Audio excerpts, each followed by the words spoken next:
Hey everybody, this is my little dwarf pea puffer tank, and you can see all four of them right up here against the glass. They always come right out as soon as I walk in the room. It's actually really interesting to watch them. If I'm sitting in front of my computer, which is off to our right, and I'm not paying any attention to the tank, they go back to doing whatever it is they're doing. They root around looking for food or chasing each other around the tank, just doing fish stuff. But if I actually turn my face towards them, they recognize the fact that I'm looking at them, and they stop what they're doing and they come right over to the glass and start swimming up and down trying to get my attention. It's really fun to sit here and watch them. They're really, really neat little animals. So what we're going to do tonight, we're going to throw some bloodworms in there and watch them have their dinner, because that's always amusing too. When they get a hold of them, they actually suck all the meat out of the inside and spit out like the empty sausage casing, and they also thrash about pretty violently as they're pulling the meat out. So it's always fun to watch. So give me a moment here. Get a few of these in there for them.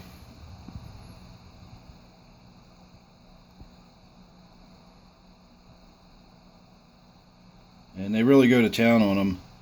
I feed them, I alternate between snails and these bloodworms, and I try to give them snails at least 2 or 3 days a week.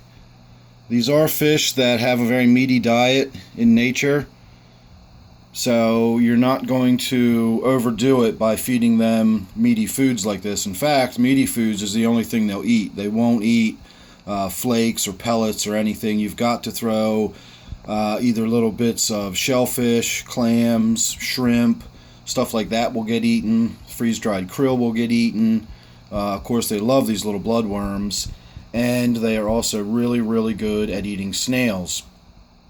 Now, most people realize that the larger puffers need to eat snails or some type of shellfish. Their teeth plates actually continue to grow. They're very similar to rodents in that regard, in that they have to wear their teeth down. If they don't, their teeth will just get longer and longer, and eventually it'll become impossible to eat. These puffers are not quite like that. As far as I understand it, their teeth are actually soft enough that they never really need to eat any hard-shelled animals like snails. If you just give them krill from time to time, the shell on the krill is enough to keep their little soft teeth in check.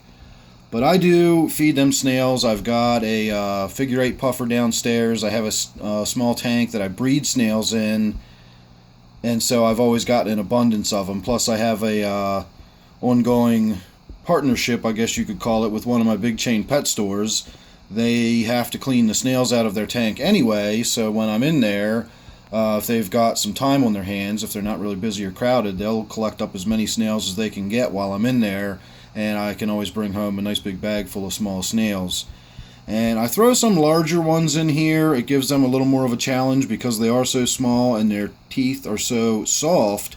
They can't just crush up the snail shells the way some of the larger puffers like my figure 8 does. My figure 8 crushes up the snail shells like they're crackers.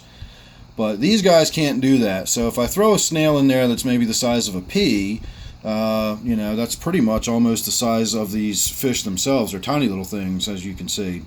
So if I throw a pea-sized snail in there, they have to more or less wait for their opportunity till the flesh is exposed, and they can dart in and grab a bite here and grab a bite there. If they can knock the snail over, they can actually suck the meat out from inside the shell, and it gives them a little more of a challenge, and it makes their life a little more interesting, which is always good. These fish are very intelligent fish. Most puffers are.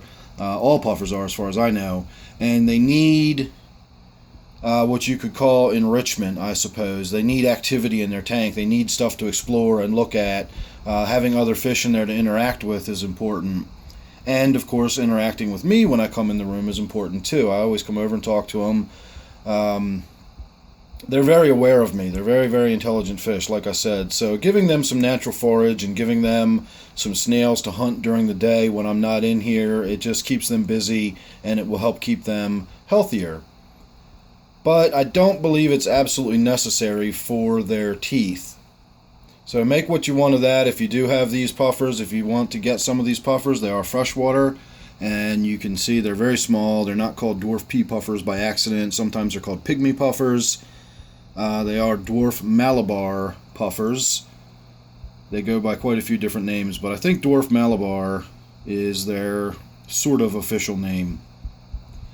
So that's about it for their dinner. They will forage around the rest of the night and look for any that they missed, and I'm going to go ahead and throw a few more in here after I stopped filming. I just wanted to get a little bit of that on film and have a little chat about these guys. This tank is due for a water change here pretty soon. You can see the water level getting lower, so look forward real soon to a little more video coming up on these guys. So thanks for watching this one. Please subscribe if you're not already. You don't want to miss anything I got coming up. I got a bunch of tanks downstairs in addition to this one, and I'm actually working on a few videos right now, so you don't want to miss those. So thanks again for watching. This is my dwarf pea puffer tank, not my figure 8 puffer tank, which is actually my brackish tank. So thanks again, and I'll see you real soon on the next one.